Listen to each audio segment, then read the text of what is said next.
नमस्कार. गरजा रायगड सात संवाद या वृत्तवाहिनीत आपलं स्वागत आहे. तर चला पाहूया आजच्या घडामोडी. तटकरे चव्हाण भेट. शिंदे गटाला सत्तेपासून बाहेर ठेवले थेट. भाजप प्रदेश अध्यक्ष रवींद्र चव्हाण आणि राष्ट्रवादी काँग्रेस अजित पवार गट प्रदेश अध्यक्ष सुनील तटकरे यांची भेट नुकतीच राष्ट्रवादी पक्ष कार्यालयात झाली.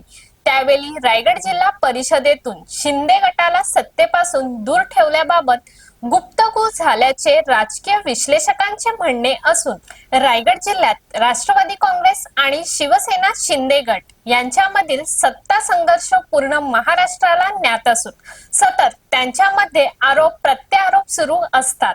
त्यातच शिवसेना शिंदे गटाने भारतीय जनता पक्षाच्या महत्त्वाच्या जागा पाडण्यासाठी टोकाचे प्रयत्न करून भाजपच्या विजयी होणाऱ्या जागेवर भाजपचा पराभव केल्याने भाजप देखील दुखावलेला आहे.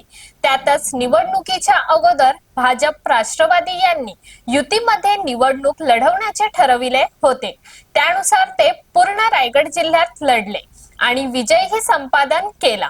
मात्र भाजप आणि राष्ट्रवादीला निवडणुकीच्या दरम्यान सर्व प्रकारे शिंदे गटाने राजकीय त्रास दिल्याने भाजप आणि राष्ट्रवादीचे पक्के ठरले आहे की सत्तेच्या खुर्चीपासून शिंदे गटाला दूर ठेवणे. आजचे राजकीय बळाबल पाहता शिंदे गट 21, भाजप 15, राष्ट्रवादी 16, शिवसेना उबाटा गट 5 आणि काँग्रेस 3 असे असून सत्ता स्थापन करण्यासाठी 30 जागांची गरज आहे.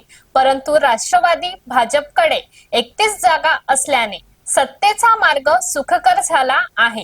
त्यातच सुनील तटकरे आणि रवींद्र चव्हाण यांच्या भेटीत झालेल्या चर्चेनुसार शिंदे गटाचा करेक्ट कार्यक्रम उरकून सत्तेपासून दूर ठेवण्याची तयारी केली आहे हे निश्चित झाले असून कालच गोव्यामध्ये खासदार सुनील तटकरे, खासदार धैर्यशील पाटील, रायगडचे चाणक्य सतीश धारप आणि आमदार रविशेठ पाटील यांनी एकत्र येऊन सत्तेची गणितं मांडली असून तटकरे चव्हाण भेटीने आखलेला चक्रव्यूह पुढे कार्यान्वित झाला असून शिंदे गटाला सत्तेपासून थेट बाहेर ठेवण्याचे मनसुबे तयार झाले आहेत.